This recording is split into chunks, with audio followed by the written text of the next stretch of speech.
नौवीं कक्षा के विद्यार्थीगण, पिछले 2 भागों से आप लोग तत्पुरुष समास के वैल्यू को ही जान रहे थे, क्योंकि तत्पुरुष समास का विपुल परिवार है, इनका विपुल क्षेत्र है। तो हम लोग पूर्णतः सविस्तार तत्पुरुष समास को जान चुके हैं, इसमें अब कोई कमी नहीं रह गई। अब है जो समास के मुख्य भेद हैं, अव्ययी भाव, तत्पुरुष, द्वंद्व और बहुब्रीहि। इसमें से अव्ययी भाव और तत्पुरुष को आप लोगों ने पढ़ लिया। अब बाकी है द्वंद्व और बहुब्रीहि। तो आइए द्वंद्व समास को बताता हूँ। यहाँ पर प्रस्तुत है द्वंद्व समास।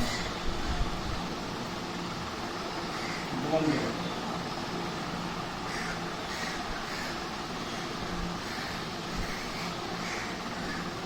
जिस समास के दोनों पद संज्ञा और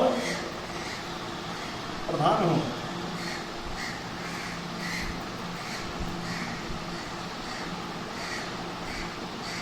से द्वंद्व समास का है।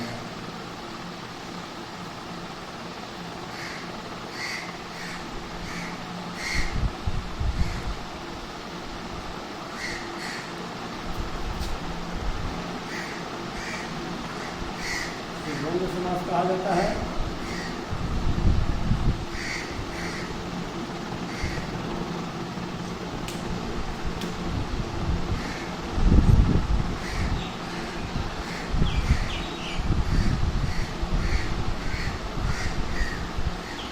समास की विशेष बात यह है, तो नीचे लिख दूंगा विशेष, कि समस्त पद बनने पर उसका संख्यावाची अव्यय युक्त हो जाता है।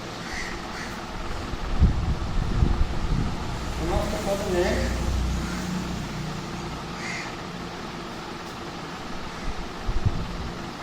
संख्यावाचक नहीं, समुच्चयबोधक अव्यय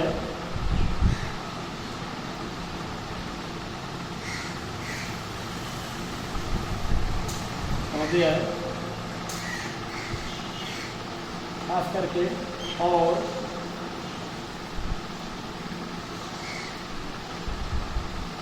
व तथा एवं एकदम समानार्थी है, एक ही चीज़ है, एक ही संख्या समुच्चयबोधक अव्यय है का लोप हो जाता है, क्या लोप हो जाता है, यानी लुप्त हो जाता है, या संख्या समुच्चयबोधक अव्यय लुप्त हो जाता है।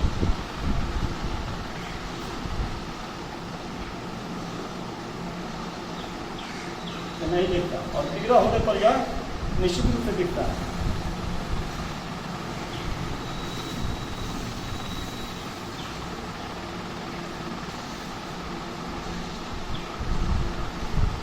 आप देख रहे हैं गुरु शिष्य ये दोनों ही संज्ञा है, भाई बहन ये दोनों ही संज्ञा है, दिन और रात ये दोनों ही संज्ञा है। इसके समस्त पद में निश्चित रूप से योजक चिन्ह लगा होता है। यह योजक चिन्ह और का बोध करता है। यह योजक चिन्ह कहीं पर संबंध का भी बोध करता है, संबंध का परसर जो होता है संबंध कारक का काके की, उसका भी बोध करता है।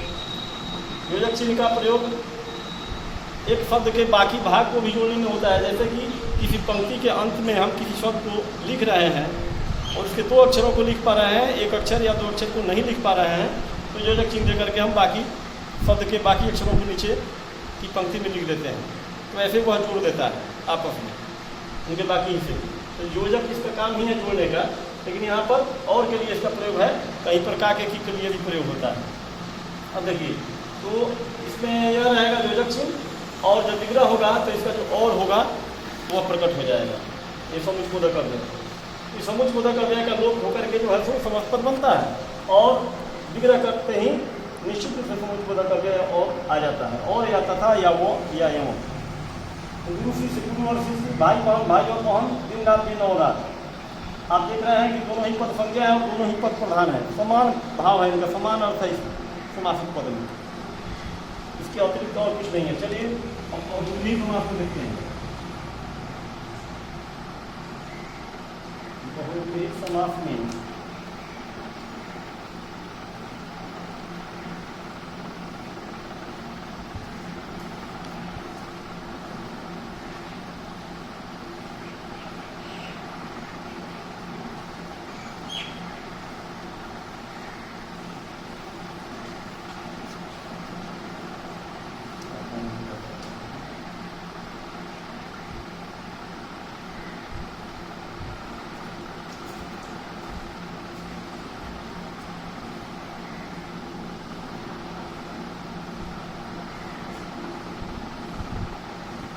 मुख्य भेद, चौथा भेद है बहुव्रीहि समास। उसकी परिभाषा आप ध्यान देंगे और बार बार सुनकर नोट भी कर सकते हैं।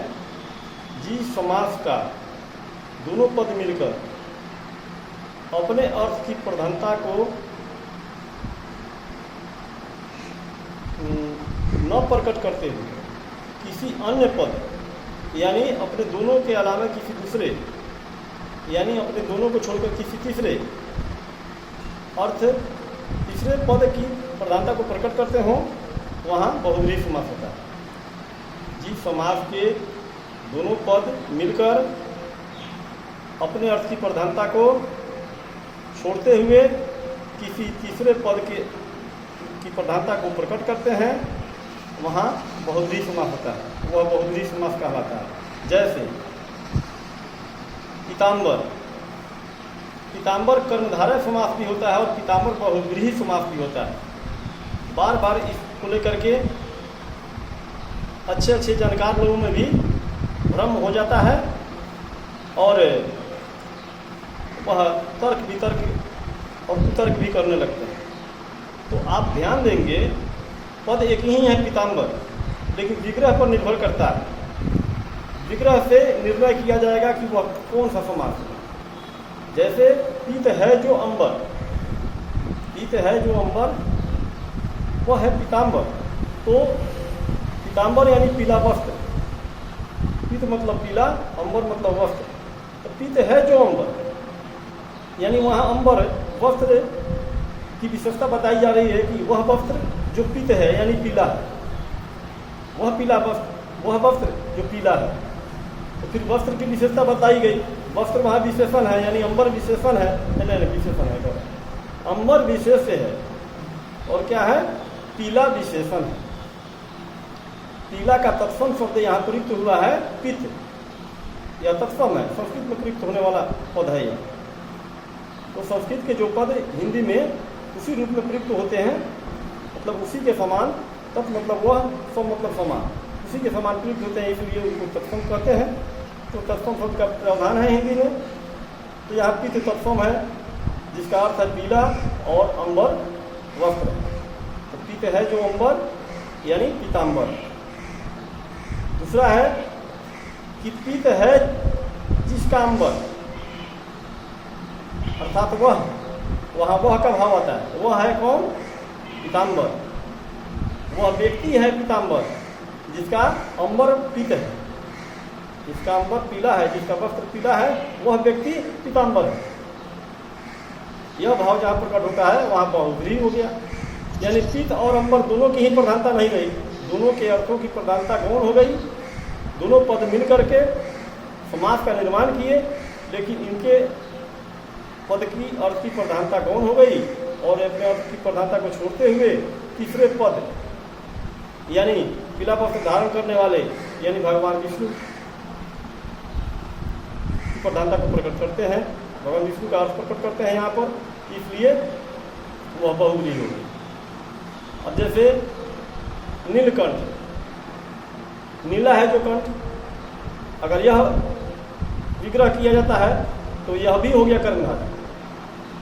नीला है कंठ जिसका या नीला है कंठ जिनका, तो नीला है कंठ जिनका अर्थात भगवान शंकर, तो वहाँ हो जाएगा बहुव्रीहि। नीला है जो कंठ, जो का प्रयोग हुआ विग्रह में तो समझ लीजिए कर्मधारय होगा। जिसका जिनका जिनका जिनका जिसका का प्रयोग हुआ तो समझिए कि बहुव्रीहि है। विग्रह में ध्यान देंगे इस पर। तो बहुव्रीहि समास का यही है, पीताम्बर, पीत है जिसका अंबर, वह इसका अर्थ हो जाता है विष्णु। गजानन, गज है जिसका आनंद अर्थात गणेश। लंबोदर, लंब है जिसका उदर अर्थात गणेश। दशानन, दश है जिसका आनंद, जिस व्यक्ति का आनंद दश है वो है रावण। यहाँ रावण के अर्थ की प्रधानता प्रकट हो रही है, यानी कि किसी और का भी दशानन हो जाए तो वो दशानन नहीं कर, मतलब उसके लिए नहीं है दशानन, दस आनंद वाला नहीं, इसका अर्थ है। बल्कि दशानन का अर्थ है सीधा रावण। तीसरे पद की असली प्रधानता है, तीसरे पद की प्रधानता आ रही है या बहुब्रीहि। चलिए, वे समास जिनके दोनों पद मिलकर किसी तीसरे पद की प्रधानता प्रकट करते हों उन्हें बहुब्रीहि समास कहते हैं। वे समास जिनके दोनों पद आपस में मिलकर किसी तीसरे पद की प्रधानता प्रकट करते हों, यानी अन्य पद की प्रधानता प्रकट करते हों, उन्हें बहुब्रीहि समास कहते हैं। संस्कृत में भी कहा गया है अन्य पदार्थ प्रधानो बहुब्रीहि, यानी अन्य पद की प्रधानता प्रकट करने वाले समास को बहुब्रीहि समास कहते हैं।